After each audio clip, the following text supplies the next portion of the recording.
This PS5 retro handheld controller does something I've never seen any retro gaming handheld device do.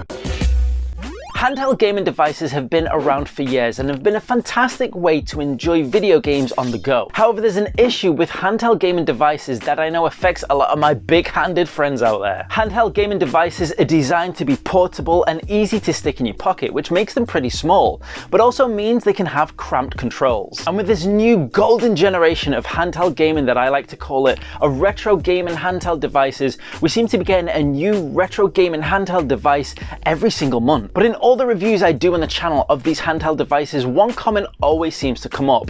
The device looks amazing, but it's a bit too small for my big hands. Gravy Tom, you know what I'm talking about. And that was the first thing I thought when I saw this PS5 inspired retro handheld gaming device. Now this thing instantly caught my eye with how amazing it looks. It's got the design of a PS5 controller. Side by side you can see exactly how close they are in design and shape, but instead of the annoying touchpad that the PS5 controller has, they've added in a screen, and when I saw this I just thought that is absolutely awesome. This thing instantly reminded me of some of the concept designs that we would see of PS5 controllers before the PS5 was released, and those things just look absolutely wacky and crazy, just like this thing does, and that's why this instantly caught my eye and I had to check it out. I had to have a look at what this thing was, and considering it only cost me 25 quid to get off AliExpress, I was willing to take the risk and check this thing out. Now don't get me wrong, this thing is not perfect by any stretch of the imagination, especially when you compare it to some of the premium high-end retro gaming handheld devices, but for 25 quid this thing absolutely blew my mind and I absolutely love it. Now when this thing first arrived it came no frills attached. It had a couple of cables with it and a manual, the essentials, just the things you needed. Straight away I picked this thing up and I was instantly surprised with how decent it actually felt. Now don't get me wrong, it does not compare to the PlayStation 5 controller at all. The weight and the quality is just completely different. The sticks on the PS5 are just so modern generation, for want of a better term. Whereas on this little PS5 retro handheld controller, I liken this more to the PS3 generation. The sticks feel like they come from a PS3 controller, as do the buttons as well. Now my one issue when it comes to the buttons is that it does have shoulder buttons which are awesome, but they're very spongy. All the buttons on the front and the sticks feel really nice to use, but the shoulder buttons just don't feel right at all. They feel pretty wrong.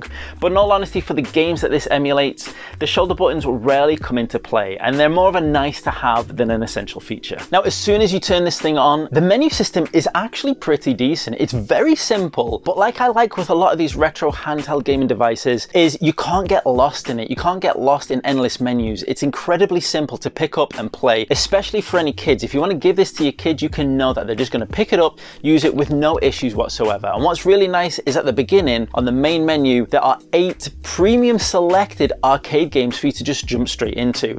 Below that, on the menu, you can select all the different emulators that are available. And this covers up to the 16-bit generation. So you've got your Nintendo Entertainment System, your Master System, your Super Nintendo, your Mega Drive, and you've got your Game Boy and your Game Boy Advance, as well as some Neo Geo consoles, and it's got the MAME arcade emulator as well. So it's pretty well fleshed out. Now you would have thought with the look of this, with it being a modern controller style handheld, that this should be able to emulate higher end devices, and that would be nice. But for 25 quid, you're kind of getting what you pay for, and the emulation that you get on these is pretty decent. Now the gaming selection that you do have with this is like with a lot of these emulation devices. It goes into the thousands, and you even can pop out the memory stick, or it can jump out and fall on the floor. But you can take the 16GB memory card, stick it into your laptop or your PC and add in whatever ROMs you want. Now quite often when you're looking at these £10 to £30 retro gaming handheld devices, the games on them are absolutely terrible. They're not proper ROMs, they're like really bad recreations or fakes. And that's why it was really nice to see that this PS5 inspired handheld has genuine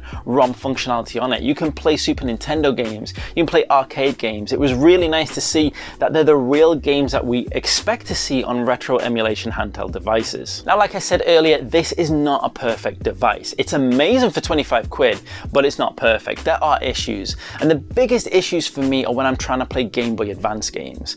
Now this thing has the shoulder buttons that the Game Boy Advance should be able to use, but the button mapping on it for some reason doesn't seem to take advantage of them. Now the way this uses the shoulder buttons on a Game Boy Advance game is by using the left analog stick by pushing up and using one of these buttons here, and it's just really awkward to use. It's not impossible, and some of the Game Boy Advance games that don't need those shoulder buttons work really well. But for example, when I was trying to play Mario Kart, trying to shoot and jump at the same time, I could do it, but I was having to like hold the controller in this weird way with my index finger pressing the buttons and my thumb actually trying to push up to do the shoulder buttons.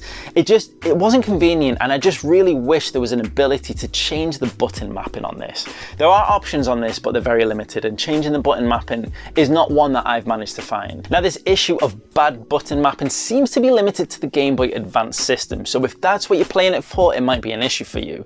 However, there was also another issue I found when I was playing the SNES version of NBA Jam. For whatever reason, whenever you would press start on the controller, it would always add a new player into the game. So when you're trying to select your team, when you press start to select your team, it would select your team and add player 2. And the problem is player 1 and player 2 and player 3 and 4 as well, if you add them in by accident, are all controlled using this controller. So you end up with all the characters in NBA Jam moving at the same time because they're all following the same inputs. It meant the game was just completely unplayable. That same issue didn't occur in any other Super Nintendo game, so I don't know why it occurred in NBA Jam, but it was something to notice. But those are the issues done, and for 25 quid for those to be the only issues for me is pretty decent. But what makes this thing amazing for me, and what makes me really enjoy this so much that I couldn't put it down, is the way it plays arcade games. Arcade game emulation is available on pretty much all of these awesome retro gaming handheld devices, but there's something about the feel of the arcade games that doesn't quite feel the same as it does as when you're in the arcades. And when you look at the majority of retro gaming handheld devices, whenever they do have analog sticks, they're kind of like the Nintendo Switch style, which are the kind of shorter style of stick, which perfectly serve the purpose, but they don't really feel like an arcade stick. And this is where this PS5 retro handheld controller really blew my mind. Having the analog sticks very similar, like I say, to the PS5, but even let's say to the PS3, with a bit more depth to them and a bit more maneuverability to them, for some reason just made playing arcade games so enjoyable.